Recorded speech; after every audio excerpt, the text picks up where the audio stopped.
Planning a fishing trip shouldn't feel like a full-time job. With FishingBooker.com, you can find and book the perfect fishing trip within minutes. FishingBooker.com connects you with trusted fishing captains around the world. Booking is fast, easy, and secure, with access to verified customer reviews, loyalty rewards, and around-the-clock customer support. Everything you need to book with confidence is in one place. So head to FishingBooker.com and start planning your next fishing adventure today. Planning a fishing trip shouldn't feel like a full-time job. With FishingBooker.com, you can find and book the perfect fishing trip within minutes. FishingBooker.com connects you with trusted fishing captains around the world. Booking is fast, easy, and secure, with access to verified customer reviews, loyalty rewards, and around-the-clock customer support. Everything you need to book with confidence is in one place. So head to FishingBooker.com and start planning your next fishing adventure today.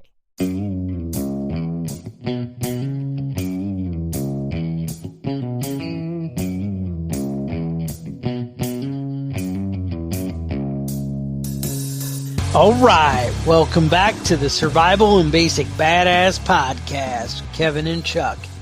Today, well, we're going to talk about 1984. So there's an old George Orwell book called 1984, and I don't know if they still read it in high school, but somebody used to way back in the day. And basically, it was a warning about socialism.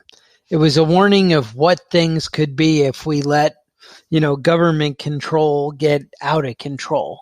And it basically talked about all the different ways that the government would be, spying and looking in on people and basically intruding into our lives, making you question what you say and what you do and different things you'd want to, it basically ended up being like thought police almost, where people were afraid to act out and everyone always thought it was kind of crazy and, well, that kind of thing won't happen and, that'll never happen here, that the same old thing. Well, a lot of the things that he talked about are really kind of coming true. Is that right, Kevin? Yeah. I remember 1984. When I was a youngster, my mama was as crazy as I am today, and she made me read it. Yeah, so I also made my kid read it. That in Fahrenheit 451, another classic. But I think a lot of the idea of that book was that you were always being monitored, and I think we talked about once before on this podcast. We talked about the panopticon. And that's basically it was an idea for a prison, where you would have the prison cells in a circle, and in the center would be the guards, so they could look at everything that was happening at all times. But the prisoners couldn't see the jailers. So they would have to assume that they were being watched at all times and be on their best behavior. I think that's kind of the idea that's being applied in 1984, that you never know when you're being watched. Right. So you always have to behave yourself. Well, that's it. I mean, and do we not, do you not question when you talk on the phone now and, hey, somebody might be listening, or maybe you, when you send an email or when you put a Facebook post or you put something up on YouTube, oh, well, is this going to come back and haunt me? Because, in the future, who knows, what'll be out there and what'll be listening and who knows who's listening right now. So basically, what are some of the things that you see out there? What are your big concerns right now, Kevin? Well, right now, I'll tell you what. I'm going to get into this a little bit. Facial recognition software. It started happening in the 90s, but it was really kind of shit technology. It didn't work. Works pretty well now. So well that major corporations are employing that. And let me run through a list of corporations that will neither confirm nor deny whether they're using it. Target, McDonald's, Rite Aid, TJ Maxx, Walmart, Kroger, Costco, CVS, Walgreens, Best Buy, Publix, Disney, and Home Depot. Now, there's a lawsuit going on right now in Illinois. Under Illinois law, it's against the law to collect biometric data without written notification beforehand. Now, the two companies that are being sued right now are Lowe's and Home Depot. No, Home Depot was one of the companies that wouldn't confirm nor deny that they're using it.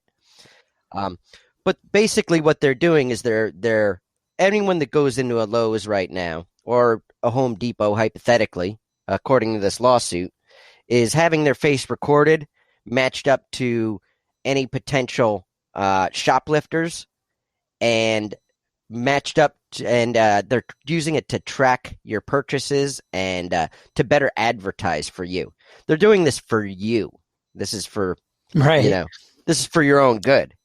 So just think about that the next time you walk into a Lowe's. Remember that your face is being stored in a database and compared to everybody else. They're looking out for you, the customer, right? We all want life to be easier and more intuitive. Right. So just sounds beautiful. Right. And it isn't very hard for the government to get these records from them. It doesn't even require a warrant in most situations. They have your face, on your driver's license. They have a picture of what you look like. But it just feels uncomfortable that we're being tracked at all times anytime we go out in public. Where are we at? What are we doing? What are we buying? All that sort of stuff is being recorded. So, good news for you guys. We're all being advertised. Yeah, I always have to watch out now. This there's a Walmart right where I'm at now that you pull into the parking lot and they have these big. It's like basically a big. It's a big trailer. It's got solar panels and like a generator in there, and then a long tower with surveillance cameras on it. And it says police on the side of it. Mm-hmm. And they got like 4 of them set up all over the parking lot. And they've been there for about 3 weeks, And every time I pull in, I'm like, I don't want to park over by the surveillance van, Yeah, Walmart's like 50 cameras there, and whatever, it's brutal. Now, it goes beyond like cameras, I guess. Well, not maybe beyond cameras, but they're kind of everywhere. So like think about like license plate readers, they're everywhere, the license plate readers, and you don't realize it. More and more as I've been doing these highway trips, like I know we notice, especially in New York, you have the big, they basically have, the Easy Pass where you can go, 55 or 65 or whatever under it. And it actually collects the toll, and it's accurate enough that they're sending you a bill in the mail when you don't even have Easy Pass or anything else, just off your plate, And, you owe us $5. Right. You drove on our road, and you didn't have Easy Pass. Or, Easy Pass is the big thing up north. Mm-hmm. It's weird. You go, I guess Florida has a similar thing. They call it something else. But all through the regular South, and I exclude Florida from that. That's kind of like, Virginia, Carolinas, Kentucky, Tennessee, a lot of it, there's a lot less tolls and a lot less of that headache, out to get you. So it's kind of nice. But there is a company called DRN Data, and they basically they advertise that they can tell you where any car is, or, assuming they say any person at any time. And they're using all your traffic cams, your every time you go over a bridge, that has a toll collector, that kind of stuff. And they put it all together in a database and can figure out. And it also takes into account when regular cameras, know you're in a parking lot. But they advertise to like insurance companies, recovery companies, if you're repoing cars, that kind of thing. And then they advertise to finance companies, but I'm sure that's for the same repo purposes. And, so maybe it's not available to everybody, but I mean, come on, if you were really into getting data on people, you don't think you could work out, some kind of connection that they would be happy to sell you their product? And that I figured out in 5 minutes. Right. I'm sure if I looked a little deeper, I could get somebody else. But they're saying based on traffic cams, they can pretty much come up with where anybody is at any given time. Right. And, you feel safer with that? Makes me feel safe, I really they got you. Do appreciate that. Yeah. Now, I mean, if any of us go online and look up your name, just look up your name, whatever age or something like that, and you can track yourself down pretty easily. I was looking at myself the other day, and they had a whole list of stuff that was correct and a whole list of stuff that was incorrect about me. But it also was a little fucked up. It also said that I may or may not have a conviction for what was it? Sure. Sexual assault. I may or may not. But I could go on there if it was me and correct the information. So, it would only benefit me to go on there and be like, no, dude, I'm not a fucking right. I'm not a pedophile. Come on. But as far as anybody else knows, may looking or may at not. it, I may or may not. 50. Mm-hmm. Yeah, no, that's exactly. Well then, back to cameras. So this is the info I found first was from 2012. So that's a long time ago. Let's just assume that technology's progressed and there are more cameras out there now than there were back in 2012. But in 2012, Chicago had 10,000 public and private cameras all linked together at their disposal for law enforcement. 10,000. Right. I mean, that's pretty crazy, I mean, that gets intense. Let me see. The buses have active listening devices and cameras in San Francisco, Baltimore, Detroit, Hartford, Connecticut, any of New Hampshire's Park and Ride, and Boston. They don't have the audio, but they have HD video on all their public transportation. I mean, it just keeps expanding and more, where they're out there and they're listening, when you go to the store and they have the credit and loyalty cards, so data is actually sold from your Food Lion card or Stop and Shop card or whatever it is sold, believe it or not, to Facebook and Google advertisers. So Facebook buys that information and adds it to their database of, this is a guy who likes, Preparation H or whatever it is that you're buying. And, you buy it and you use your little loyalty card. All that's collected and becomes public information. The NSA and the FBI have they use a software called Gumfish that pretty much can access anybody's computer camera and turn it on and check out what's going on when you got that sitting open. So, I mean, that's something you want to be aware of. When you're surfing the internet, everybody has cookies and that kind of thing. Yeah, I don't know how to fix that.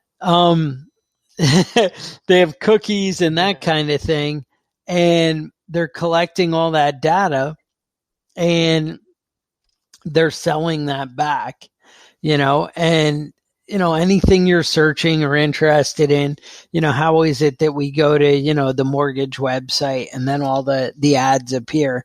A lot of things I've done differently recently with moving, and I look around and all the ads are catering to, oh, would you like a new mortgage? Oh, do you need health insurance? Oh, do you need, all the things that kind of, I was getting moving van ads for tons. And at no time did I look for a moving van or any, moving assistance. But, they put this together and somehow turn it, into a thing. You know how like Google and Yahoo email? Well, the FBI says they have access to anybody's email. That's a given. Anything, whether you send it, you don't send it, they can pretty much look in there. And all these companies who are collecting all this data, whatever the government can't legally record on their own, they can legally just buy it. And they buy it from Yahoo and Google and Facebook and all these other companies, and don't worry, they have more money because they'll just keep taxing the shit out of you. Mm-hmm. Yeah, you're paying for your own surveillance state, and we keep going for this in the name of security, just like everybody is now so, excited about the I don't know, all this gun confiscation and nonsense that they keep talking about. In New York, just 2 days ago, they announced that even though they didn't pass any law or have any evidence to it, they made it illegal to sell 80% guns into New York because the Attorney General says you have no other purpose other than making assault weapons, and that's going to be your intent if you buy one of these, basically a piece of metal, according to the ATF. So that's kind of strange. But then I also would take it even one step further and say, well, then how can I buy an AR lower legally in New York? My intent then wouldn't be to make an assault rifle. Like, how is that still legal? I'm not really sure. And they're like, oh, well, because we couldn't get, the lawyers to sign off on that. And I agree with you. I mean, honestly, an AR 80% lower, for the most part, you're probably intending to make a functioning semi-automatic AR-15 out of that. Which, well, in New York, not so much. But you can also make them so that they're not semi-automatic, that they're single shot and you have to pull the charging handle. There's a bunch of different ways you can do it. You can do it with a fixed magazine that doesn't detach, and then it is legal and not an assault weapon. All these different options. And basically everybody keeps finding a way around, to stay within the law. But how much do you hide? I keep seeing on Facebook, they have, if you're hiding your guns, maybe it's time you should be using your guns, How far do you let them keep encroaching before it's too far? And that's what this police state is. And I would even go further and say, once you start having people spying on each other, spying on their fellow citizens, things like the red flag laws where you're reporting your neighbors without any evidence or training and understanding what people are, what people are really thinking or doing without any practical knowledge.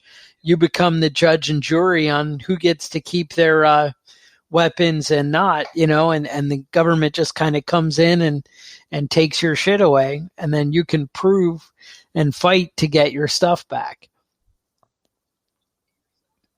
Right. I mean, how much is that going to cost you, though? How much time is that going to cost you? Right. It gets ridiculous and it gets out of hand. And the more they surveil and, are inside your life, the more power and control they have over you.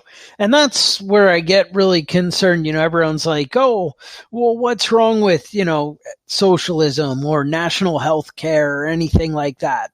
Well, because it just keeps building and building, and they get more involved in your life. And then that's where you end up with things like, well, if we're all paying for health care together, then, it only seems fair that we don't have to pay for people who are smoking or people who eat too much and don't exercise, because that's not fair. Why should we have to pay for them? And you get to where, people are punished. And then you're like, well, how do we monitor that? How do I monitor if Kevin's smoking? Well, I can have his neighbors snitch on him, or I can check out the cameras, or I can take note. I can start recording what people are buying in the stores. It just builds and builds. And that's where this police state, gets into trouble. And that's where socialism becomes so scary. It's the same thing. Well, I was going to say with schools, where, if the government is like, well, we're going to pay for colleges. Well, if we pay for colleges, then shouldn't they have say in what the schools are teaching? I mean, that's only fair, right? I mean, if they're exactly, that's what happens. That's why they get to control it and dictate, because they're like, well, we're paying for it. But what you don't understand is they're taking a percentage of your labor as payment for that. You're earning it, yet you're not having a say in how it gets spent. Now, I understand you can make an argument, well, we elect the politicians, so they only do what we say. Well, do you really feel that your politicians are representing you? Do you feel that they're representing the values of any majority of the American public? I mean, I feel like it just totally gets out of hand. Yeah, well, there's a school in New York that's using facial recognition right now to track students and attendance and things like that, even though a majority of the citizens in that area are vehemently against it, because they're not the ones making the decisions. They're only the citizens, and so they don't count. Seems, know your role, Yeah, I mean, you can see it run away with China's social credit system. They're doing exactly that. They're tracking, who's smoking, who's spitting on the ground, who's being polite, who's being rude. That dictates who gets loans, who can get a visa to travel outside of the country. Don't be a fucking Muslim in China right now. That doesn't fly. They are arresting people for having suspicious looking beards. And that's something we should institute. I mean, that is something I can get behind. I mean, honestly, if you've ever seen a picture of the Unabomber, Ted Kaczynski, that's pretty suspicious beard. No, and that's the kind of thing. I mean, it just gets so out of hand, and it doesn't stop. And everyone's like, oh, never again. We're never going to let a government get out of control and set policy and run crazy. Like, and I understand when they're saying never again, they were talking about genocide. But are we not doing all the steps that led up to genocide? Are we not mirroring what Nazi Germany did?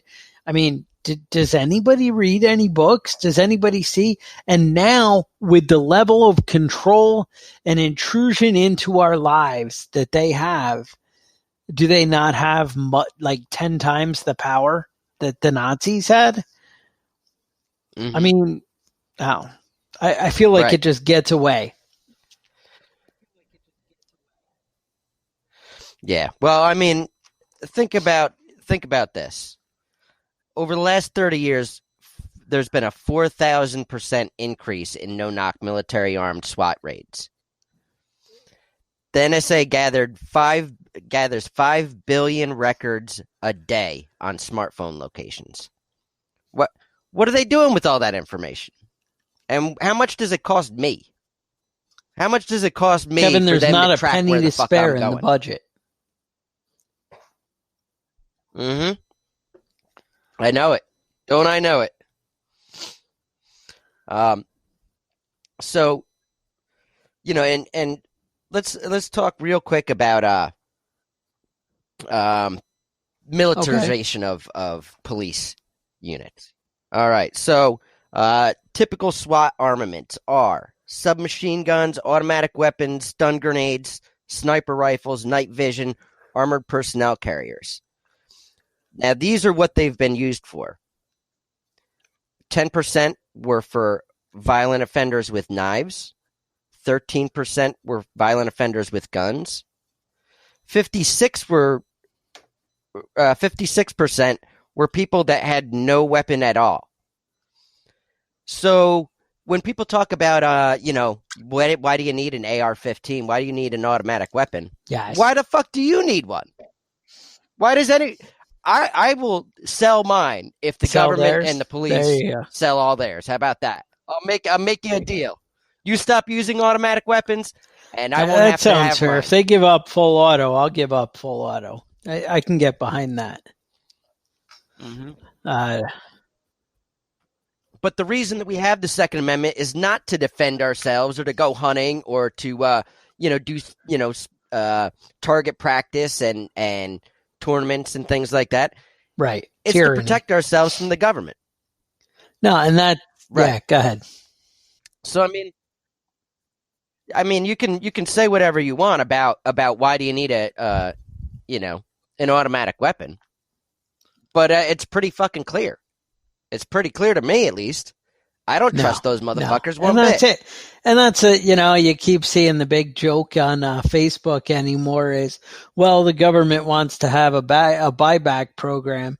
But honestly, I don't think we can approve a background check, because they haven't shown to be honest, trustworthy people, upstanding citizens. Who in the government is worthy of owning a gun? Very few people in my book. Yeah. Well, I mean, it's they have a pretty lousy track record of treating disarmed populations well. Ask your Native American. That was a low blow, Kevin. They're trying, That what is it? Andrew Jackson had a little rough go of it. That's right. Times was hard Jackson. Back then. Yeah, he never killed somebody that didn't deserve it, according to him. That sounds fair. All right. So now China's doing a pretty good job of this surveillance police state thing. They've got statewide surveillance. I mean, there it's just foregone conclusion. They're right. We're competing. Well, we're trying to keep up, but you guys, I have to point out. You're like, well, Google's a private company and they're friendly. But how long did it take Google to get in bed with the Chinese government? Chinese government was like, oh, really, we want you to kind of help us out and work this out and surveil everybody and limit what they can do. And Google's like, yeah, no problem. We got you. And that was it. Right. As Zach De La Rocha famously said, they don't have to burn the books. They just remove them. You don't have to seize books and burn them if all you can do is just make it not available. You can't search that on the internet. Look up Winnie the Pooh on Chinese internet. Come on. For some reason, that's banned. You can't even have fucking Tigger in China, for crying out loud. Also, Chinese police state. No freedom of speech, one-party system, social credit system, and now the Xinjiang re-education camps, which is re-educating people on their suspicious beards. I mean, where will it end? Well, it'll end when the government controls everything, right? Going against when them. Everybody does what they're supposed to do. Yep. That's all you got to do. Yeah, the U.S. has 5% of the world's population, but they have 25% of the world's prisoners. It's also something to think about. Now, we're competing with China again. Nobody knows how many people China has in prison, so it's that 25% number is a little suspect. Right. Because you can't include China in that because they don't release any of those records. And I mean, is it a prisoner if you're in a re-education camp? I'm not sure if that's exactly the same thing. But it should bother us that there's so much shit against the law that we have 25% of the entire population of the world's prisoners. We have 25% of them here. That is pretty impressive numbers. It's pretty, yeah. I mean, it's a little disconcerting. I mean, I've worked in prisons before. I'm in and out of there. most of the guys I see in these prisons sounds right. They should be there. But there's a lot of people in prison for something that really is not important. You know? Oh, you were selling a dime bag of weed to somebody and they caught you twice? Oh, look, you're in trouble, bud. All right, so that about does it for me being all wound up about the government. Just in general, man, I just hate the government all the time. I get angry. I was angry all day thinking about doing this podcast. Well, I mean, look at it this way with the government. I mean, now think about this. So I know, you're not exactly Trump's biggest fan, and he definitely is crossing some lines and pissing me off with gun control and different things. Just little things. So far, big things haven't gone the wrong way, but damn if he doesn't say stuff that pisses me off. But he says stuff that pisses everybody off. I always like to judge people on what they do.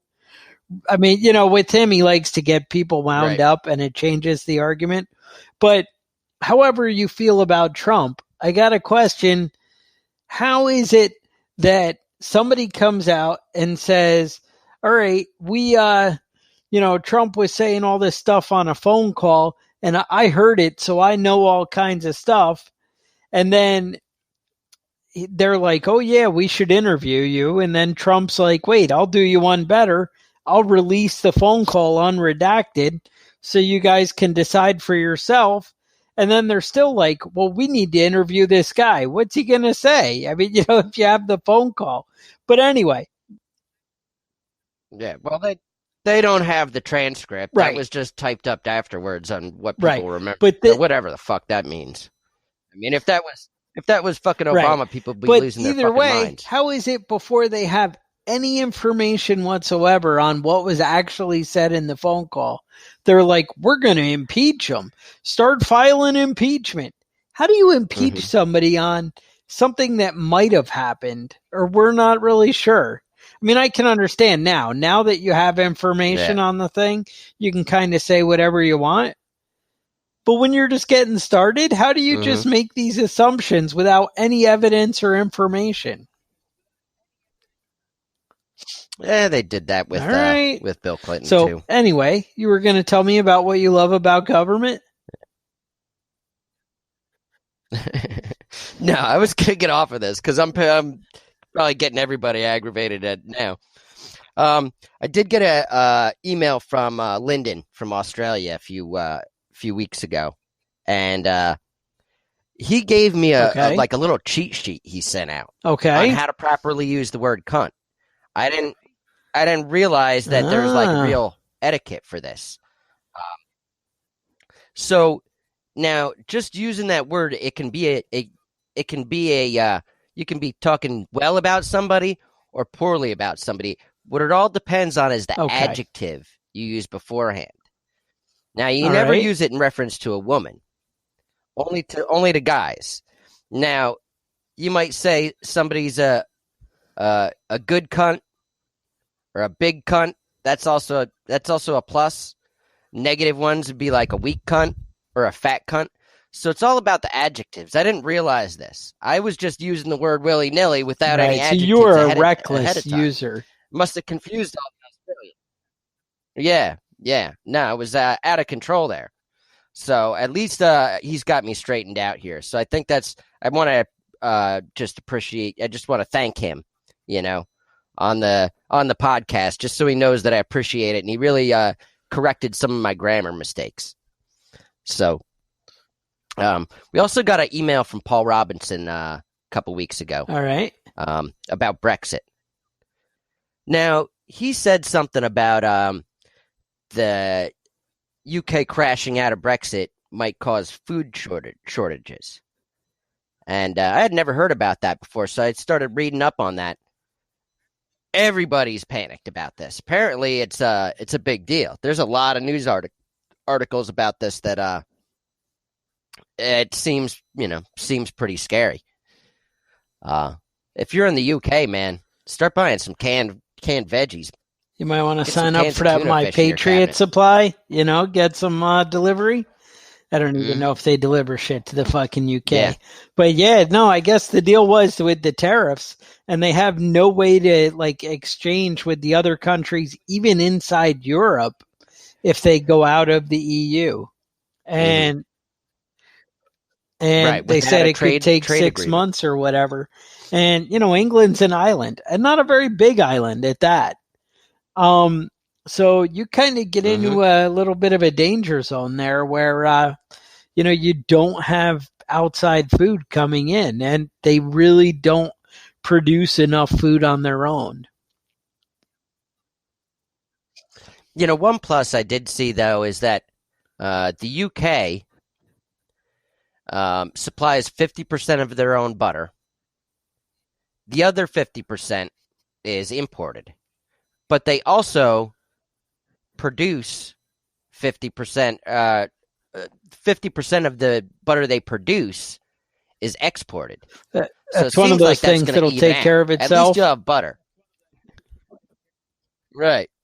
You're not going to be able to ship it out, and the amount you ship out is exactly the amount you ship in, which especially I don't know when you're how that paying makes sense, but to import and export. Right. So, I mean, you got that covered. Get some ramen noodles and some butter, and you'll be all right. Stockpile ramen. There you go. I don't know what else you'd want, you know. Yeah. Yeah. I mean, it is looking like a dangerous situation. If you get your food from a grocery store, you might want to stock up, because it doesn't seem like anybody in the government there is making plans for this. They're all wishful thinking out there. I hope it's going to work out. So, yeah, that's about all I got to say about that. With that, you guys know we got a sponsor, Tac Pack. You guys like survival, prepping, cool military AR type gears, you know, things like the soldiers use, then Tac Pack might be right for you. So they have a lot of cool gear, different shit comes to your house every month. And if you use the code BADASS, they might throw some cool shit your way. A little bonus, a little pick-me-up. You know, maybe a gun cleaning mat might be the thing. Maybe some steel targets made out of 500 steel there. All kinds of good shit out there. So something to think about. You guys might want to step up your game, add to your AR lifestyle. Well, then Tac Pack might be right for you. Otherwise, yeah, go ahead.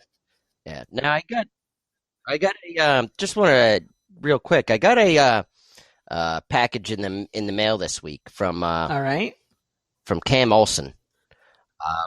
He sent me out an obsidian blade knife. It's really pretty impressive, man. It's really cool. If you go to Obsidian Springs on Etsy, you can take a look at his stuff.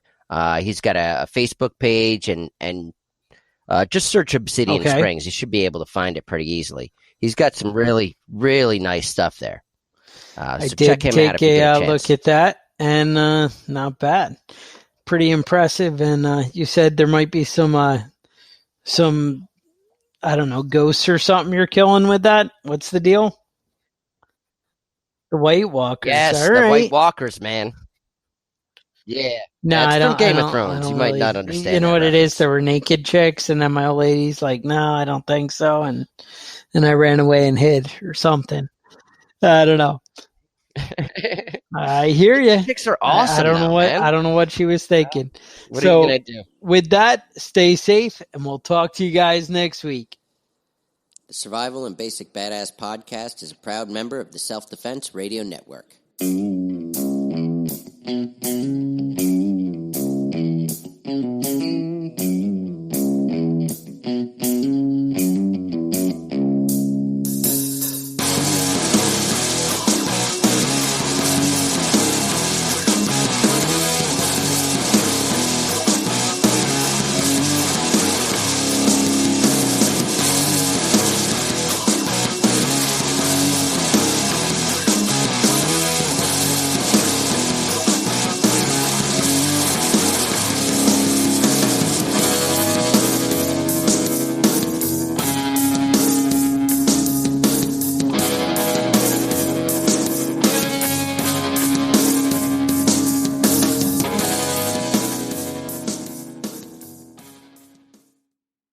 Planning a fishing trip shouldn't feel like a full-time job. With FishingBooker.com, you can find and book the perfect fishing trip within minutes. FishingBooker.com connects you with trusted fishing captains around the world. Booking is fast, easy, and secure, with access to verified customer reviews, loyalty rewards, and around-the-clock customer support. Everything you need to book with confidence is in one place. So head to FishingBooker.com and start planning your next fishing adventure today. Planning a fishing trip shouldn't feel like a full-time job. With FishingBooker.com, you can find and book the perfect fishing trip within minutes.